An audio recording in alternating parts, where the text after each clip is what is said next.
First in television from the capital to the coast, this is WNCT TV, Greenville.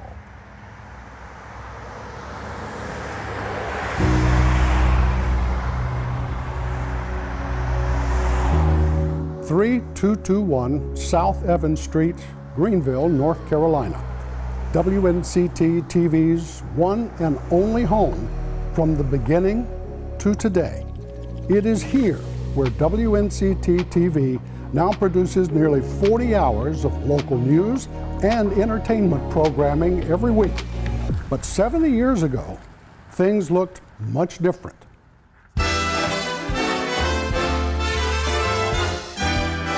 This is WNCT TV in late 1953, just before we signed on the air for the first time. I'm riding my luck, I'm taking my chances, with all the odds in my favor. On December 22nd, 1953, we flipped the switch, hitting the airwaves as Eastern North Carolina's first television station.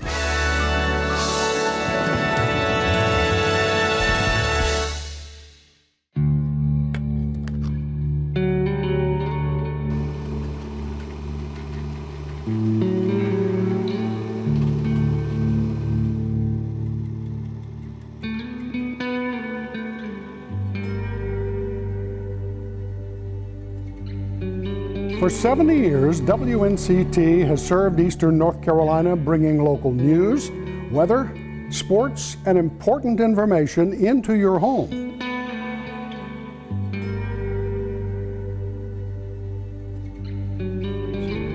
For 27 of those years, it was my honor and privilege to anchor the news here at WNCT, back right from this very studio. Hello everyone, I'm Alan Hoffman. Thanks for being with us. This studio is filled with remarkable history. In this room, we've told the stories of the important events that impact all of our lives. Devastating situation.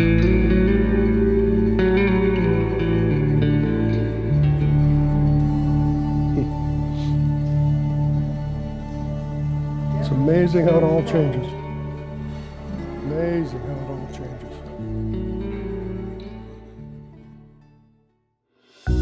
Your station for 9 Alive News.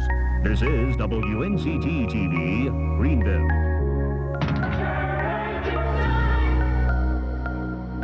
This is Eyewitness News 9. This is WNCT 9 on your side, news at 6. WNCT 9 on your side. Today, we celebrate 70 years of serving Eastern North Carolina. All the triumphs and the tragedies, and all of the faces that you have allowed into your home over the years. This is WNCT TV at 70.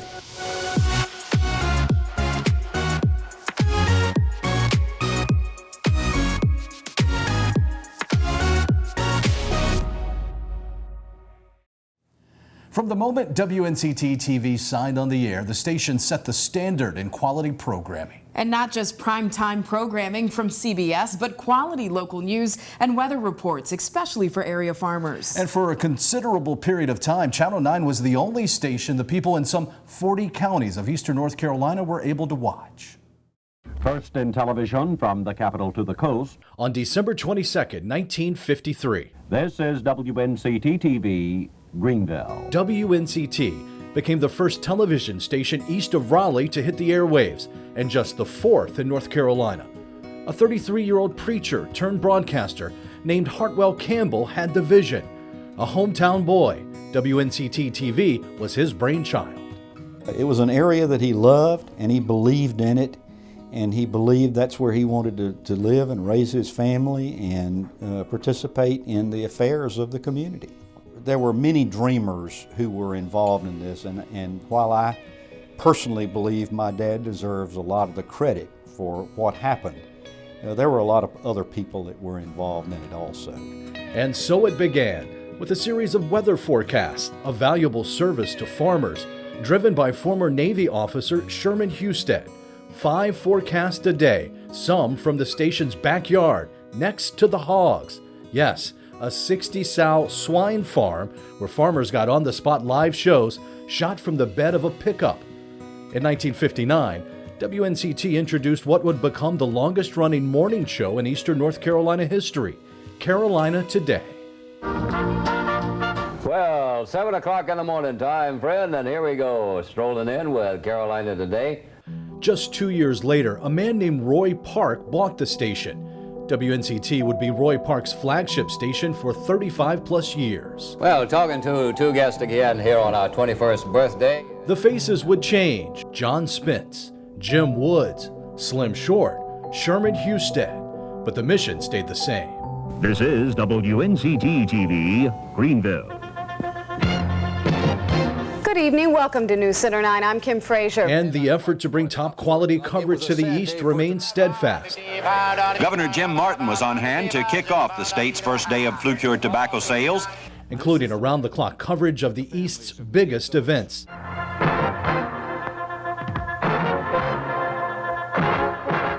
Like a 1984 outbreak of tornadoes that offered compelling news coverage even then. Oh my God!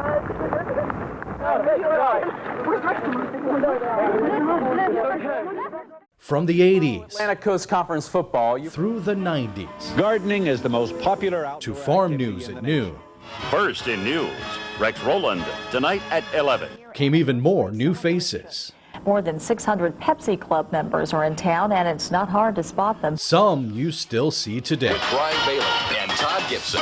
In 1997, Media General purchased the station, and 2 years later came unprecedented coverage of what many call the storm of the century, Hurricane Floyd. We just felt so trapped because we had nowhere to go. Water was coming in from this end, water was coming in from over here, and we didn't have anywhere to go. Our teams worked around the clock for days, bringing you the latest, helping to keep you safe. Here at the Sam's Club in Winterville, we're taking all kinds of donations. Come on up. Yes, ma'am. Thank you so much. Into a new millennium came more changes, like the switch to high-definition television, and more new faces who became part of your daily lives. Angela Green, Dante Jones, Maria Satira. So many people comparing this to Hurricane Floyd. That was 2016 when Hurricane Matthew caused $1.5 billion in damage and flooded 100,000 structures. And then now we're preparing for long-lasting flooding. In 2017, our current parent company, Nexstar, acquired Media General and WNCT. Then another storm, Hurricane Florence, caused $22 billion of damage in North Carolina in 2018. Not long after came a global pandemic that affected all of our lives. Health experts say they are keeping tabs on coronavirus cases. We adapted and broadcast the news from our homes to keep you updated and our staff safe. In 2021 came another evolution, a new state-of-the-art news set where we continue to bring you local news, weather, and sports each and every day. Good evening, everyone. Thanks for joining us here at 6. I'm Ken Watlington. A lot can happen in 70 years. Over time, the look and feel of WNCT has changed quite a bit. But thanks to advancements in technology, so has everything behind the scenes. 70 years ago, WNCT looked like this. When you look at today's technology, the early days of television was a primitive but exciting time. TV itself was still so new. Only a few would invest so much time and money in a technology that really hadn't been proven yet. Those early broadcasts, while a technological marvel for their time, were far from visually stunning. To put a broadcast on the air was a Herculean task. The equipment itself was big and clunky. Today, broadcast quality, high-definition cameras can be found in all different shapes and sizes, like the ones you see in our studios to the cameras on your cell phone. But could you imagine having to warm up a camera like you do your car on a frigid winter's day? That was a reality for WNCT's earlier days. When I started here, we still had 2 cameras, and we left them on all the time, so they'd be ready at any time, and they were constant. We've gone from black and white to color, from color to high definition, and from analog to digital. The technology has made things easier. We can do the job easier in many ways. We can share information easier, and we can get information quicker. But how we go about gathering the news in order to bring it to you remains relatively unchanged. One thing, no matter what the equipment's been and how you do it, it's still about connecting with your community, getting out there and talking to people. Storytelling is still the same, still finding out about what's important to you, and being a voice for the voiceless. But as the world changed, WNCT changed along with it. Now broadcasting across several platforms on WNCT.com and our social media like Facebook. Yeah, and everybody's a reporter. Everybody has a phone. Everybody can record stuff. They can get audio. They can put stuff on social media, on the web, anything like that. And so, our job as reporters has really changed from, 10 years ago. And you actually got something at 6 and 11. Now you can get it at 6 a.m. You can get it at 10 a.m. You can get it anytime you want to on the web and certainly on TV too. So it's really changed the dynamic, and everybody's kind of had to adjust because of that. But even as so much changes, at least one thing remains the same. From when we first flipped the switch in 1953 to today. Free over-the-air broadcast television is vital to every community, and here in Eastern North Carolina, we are proud to serve our viewers with a product that they can pick up for free and give them the information that they need in the times of need.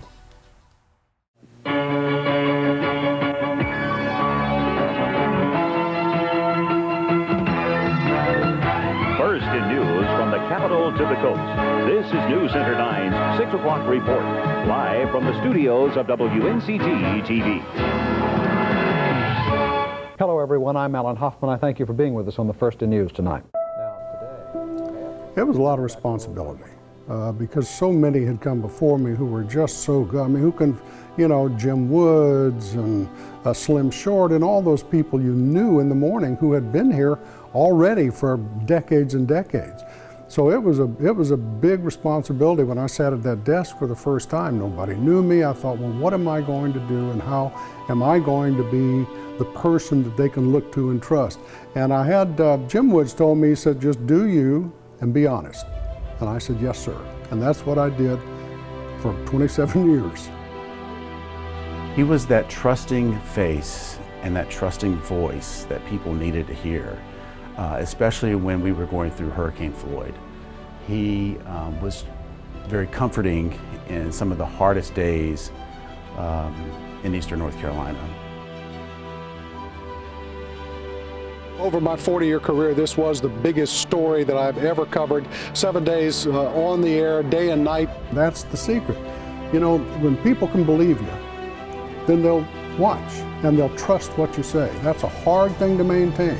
That trust of an audience as large as we have. I saw Vietnam from right here in the pilot seat. I was in Vietnam. I was a helicopter pilot. I flew more than 1,000 hours of combat flight time and 2,000 sorties and shot down a couple of times and, all the stuff you do in war. So that helped me understand people who, like today's veterans who come back from Afghanistan. I understand why they feel the way they do because I've been there. When I was flying in Vietnam, I flew one of these, an early model of a UH-1, the venerable Huey, the aircraft that the war became known by. But I also flew for a short time one of those. That's a Cobra, a single-engine version of it at the time, and at the time, it was the meanest, maddest dog on the block. He had this rich history of not only being a journalist, but he was a Vietnam veteran. He'd been in the trenches. He had been out there on the streets trying to help people any way he can, and I think that's what made him stand out, and I think that's why people adored him and trusted him. There are so many people that came through the doors during my time here because I was here a long time. And that's one of the good things about a station of our size. You got to teach a lot. Eyewitness News 9's Chad Tucker is live. He was my mentor in so many ways, not only as a journalist, but as a man. And I admired him for so many things that he had accomplished in his life and that he had been through, and how he was able to use that and showing love to people and empathy to people and really connecting to people in the way he told stories. And I wanted to learn every bit of that from him. How important was that for you to be able to be that for other people? Well, that was my priority. I was tough, There were people who say I was tough, but it was never out of dislike. It was always out of an attempt to get them to where they needed to be if they ever wanted to leave. And a lot went to big markets. But he always told me, help the people coming in the door. Help the next interns that are coming in the door. Help the new reporters. Show them what you know. Teach them what you know. And that was kind of like his motto, is always help your neighbor. I love Eastern North Carolina, and I don't understand why anybody wouldn't. His service not only, again, affected us every day, bringing us the news stories, but his service to the community really does indeed to this day make him still a part of the fabric. When we see him out and about, hey, there's Alan Hoffman still to this day. It's just been a privilege, and it's been, I can't describe it. I've become North Carolina, and I see people out that I used to broadcast to, and they still say hello, and it's like a nice down home feeling, and I wouldn't be anywhere else.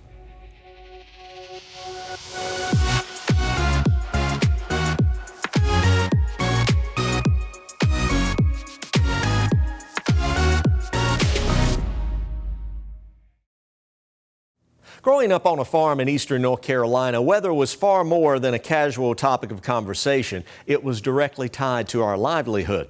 WNCT 9 not only provided weather forecasts, the station gave daily farm reports, a relatively new idea. But public safety has always been priority number one for Storm Team 9, and our severe weather comes in many forms. Who could forget the record-setting tornado outbreak of 1984? 22 tornadoes in just under 9 hours, 57 people killed, over 1,200 injuries.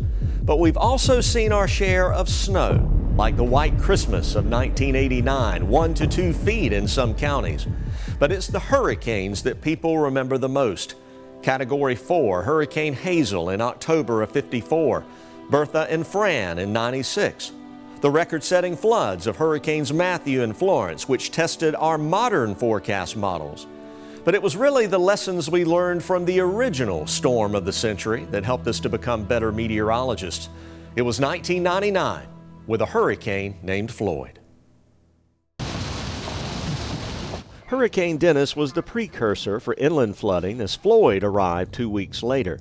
Folks aren't messing around this time. They're getting out of Dodge. On September 16th, Floyd came ashore as a Category 2 hurricane with winds of 105 miles an hour, producing tornadoes and flooding coastal highways. But the next morning I got up to come to work and the sun was shining. It was a beautiful morning, and I just thought, oh my goodness, you know, we've made it through. Little did I know that the storm was really just starting. The 1-2 punch from Dennis and Floyd dumped over 30 inches of rain on the east in about 2 weeks. All the rivers rose after Dennis to near flood stage, and then of course that set the stage for Floyd to really pound us with the major flooding. I never in my life rowed a boat before, but I had to take a chance to get out of the water. We was almost sinking in the church. I mean, it was one of those times when it required of this entire building the best they had, and they delivered. I remember for 7 days straight, we were on the air, taking maybe an hour and a half, 2-hour break, sleeping on a cot. To be asked to be in that helicopter, being a part of Eagle 9, being able to be that eye from above to show what was going on, to report it, being that source was truly a defining moment for WNCT. A devastating situation. The flood of the century. Were you surprised by just how widespread it was? Yes, I was, because I had thought by this time there wouldn't be so many houses still buried underwater. On September 20th in Tarboro, the Tar River stopped rising at more than 41 feet. A day later in Greenville, the Tar crested at 29.5 feet, well above flood stage. That was just a crazy time. Your adrenaline was flowing, and it's like, I've got to do this to help people, tell people where their baby supplies are, where you can find things for livestock and find food. So to me, it was just so rewarding to know that we were in crisis mode to help the community. Eastern North Carolina averages 46 inches of rain a year. So we've had 30 inches in 2 weeks. A simple request started a relief effort. They did the exact right thing with Brian. They put him in front of Sam's, And we said, Brian, we just want you to get as much stuff in this 18-wheeler back as you can. 2 days later, they had to remove that one because it was full, and they brought another one that he filled. Our coverage of that storm and the aftermath was second to none. Edward R. Murrow Award, that's an award that not many places get. I'm still proud of it today. Also with the Service to America Award, which was a National Association of Broadcasters. So that's an award from all of your peers. Over those 9 days in September, there was over $3 billion in damage, 7,000 homes destroyed, 1,500 people rescued from the floodwaters. Putting that into perspective, I would say it was the defining moment for WNCT.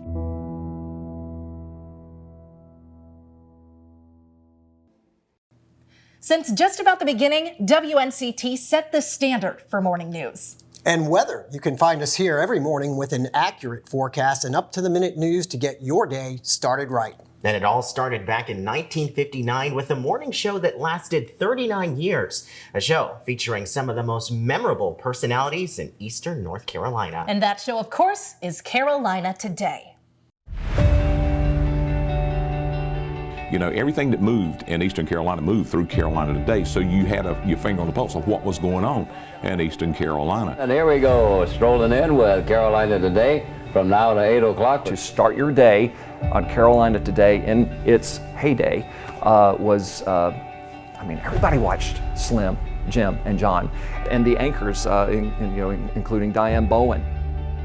Slim Short was a true star. If there was ever a big-time television star in Eastern North Carolina history, it would be Slim Short. He was an icon, he was a legend. He was the biggest star in Eastern North Carolina that people could actually see. He was beyond huge. And Carolina Today, the ratings on that show, phenomenal. And it really has been some experience, I'm sure. It has. It's been most enjoyable, and I don't ever expect to have a greater privilege or a greater experience than I've had over the past 30 years. Diane Bowen completed Slim, and she was just absolutely gorgeous, and she sat there with Slim, and everything Slim was, she was the opposite, and everything that she was, he was the opposite, and they meshed together like you wouldn't believe it. He didn't share. Well, I know he didn't. Yeah, this is the first time we've heard about this. But I got to know him on and off the air. Of course, his real name was Bob Allen, so, you know, he'd be Bob Allen until that red light on the camera came on, and then he would go right into character. I'll never forget, every morning he would do the birthdays and happy birthday today, all day today, on your birthday today. You know, that kind of stuff. That was Slim.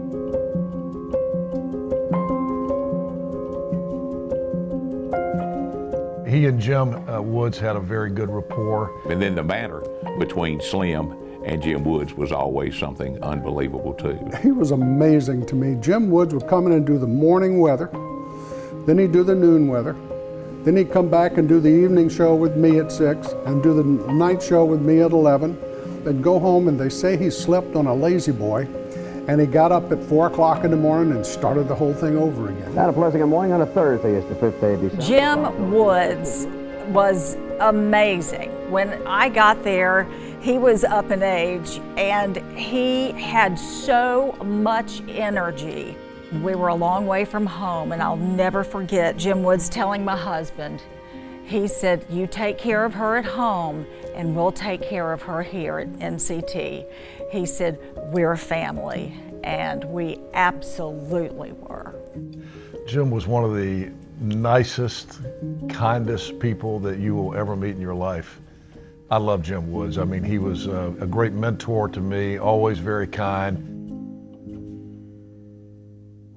Tradition and the season of Carolina Today was truly, once again, a defining theme and a defining program that made WNCT who it is today. Hey, we'll take this conversation up later. We got to run this morning.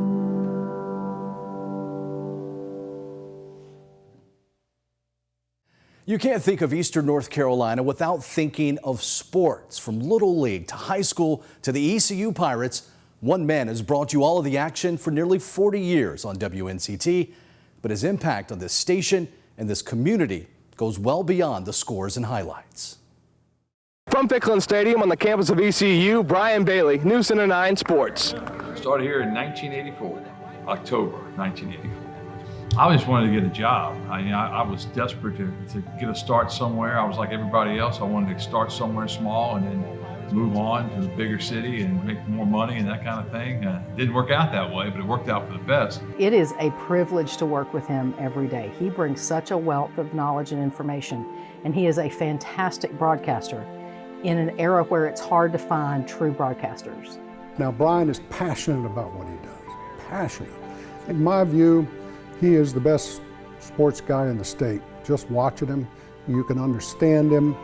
You know, he doesn't drag out stats unless it's necessary. He makes it sports for every man, and that's the way he did it, and he does it great. Oh my goodness, Bailey is a huge talent. He is a huge personality.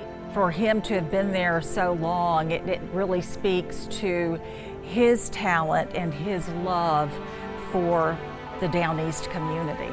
You talk about people that they have a career, but they make a major impact into the community, and Brian Bailey has done that for close to 40 years. Touchdown Friday.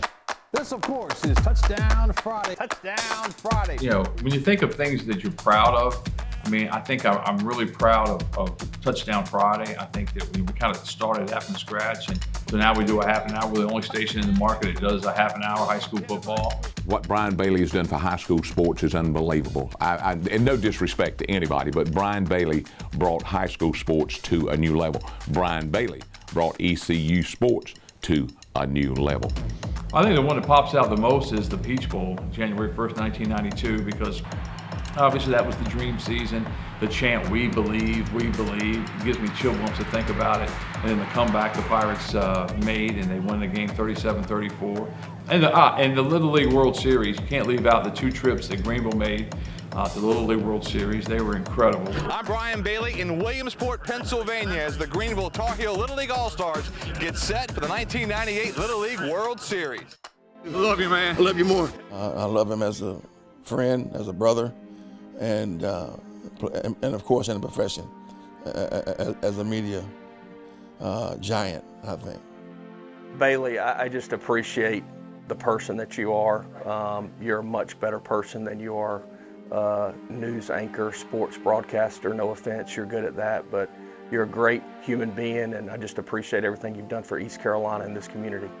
A lot of people have come up to me and say, you know, you gave your whole life to WNCT.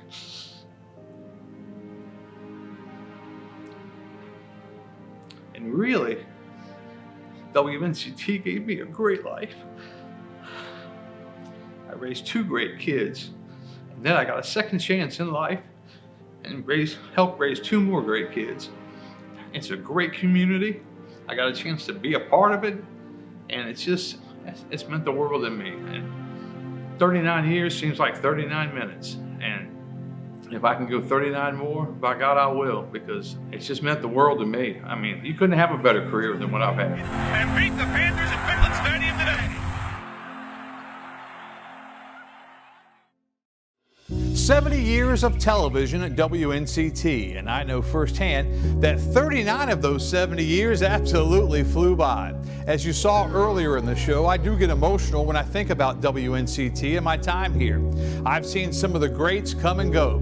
Great men and women like Slim Short, Jim Woods, John Spence, and Diane Bowen. My first news director, Roy Hardy.